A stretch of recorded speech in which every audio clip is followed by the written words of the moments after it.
दोस्तों, कुछ लोग कहते हैं कि भारत में सती प्रथा का अंत राजा राम मोहन राय और विलियम बेंटिक ने मिलकर किया। कब किया? 1829 में। सोचने वाली बात यह है कि ये भूतनी का विलियम बेंटिक था कौन? ये भारत का राजा था, भारत का प्रशासक था, जनप्रतिनिधि था। ये था कौन? ये इसने किस हैसियत से सती प्रथा पर रोक लगाई? आप खुद इतिहास को खंगाल के देखिएगा कि ये व्यक्ति किस पद पे था। मतलब ये कहीं का राजा था, भारत का राजा था? ये नहीं।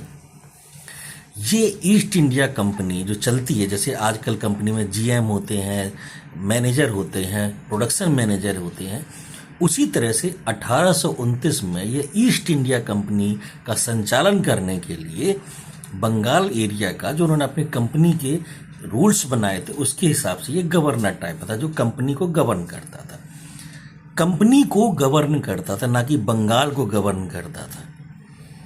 समझिए, आप इस चीज पर ध्यान दीजिएगा कि इतिहास में किस तरह से हमको मूर्ख बनाया गया कि विलियम बेंटिक ने सती प्रथा का अंत किया। विलियम बेंटिक की औकात क्या थी?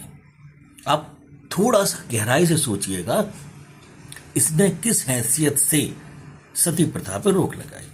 सबसे बड़ा बेवकूफ आदमी तो वो था जिसने इसको आइडिया दिया कि भारत के लोग जो हैं वो कागजी जो लिखा होता है ना कागज पे, उसको ज्यादा सम्मान देते हैं। विलियम बेंटिक ने खुद ये सोचा होगा कि भाई मैं हूं कौन जो सती प्रथा पर रोक लगाऊं।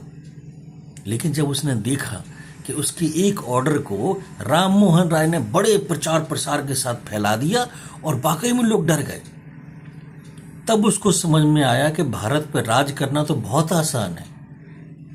1829 के बाद ब्रिटिश ईस्ट इंडिया कंपनी ने कई सारे चार्टर्स निकाले और निकालते निकालते इनका कॉन्फिडेंस इस लेवल पे चला गया था कि इन्होंने डलहौजी के नेतृत्व में, सोचिए आप, कॉन्फिडेंस लेवल देखिए, एक जरा सी मूर्खता, राम मोहन राय की एक जरा सी मूर्खता ने अंग्रेजों को इतना बड़ा क्लू दे दिया कि उनका कॉन्फिडेंस 1853 में इस लेवल पे पहुंच गया था कि वो भारत के राजाओं को आदेश देने लगे थे कि तुम दत्तक पुत्र अगर लेते हो तो तुम्हें राज करने का अधिकार नहीं है। डॉक्ट्राइन ऑफ लैप्स, आप इसका सोचिएगा कि बेंटिक विलियम जो था वो एक कंपनी का प्रतिनिधि था, प्रशासक था, वो कंपनी के लिए था, भारत के लिए नहीं था, वेस्ट बंगाल के लिए नहीं था।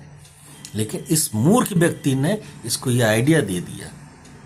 सोचने वाली बात है कि आप किस हैसियत से सती प्रथा पर रोक लगाने की बात कर रहे हो। विचार कीजिए।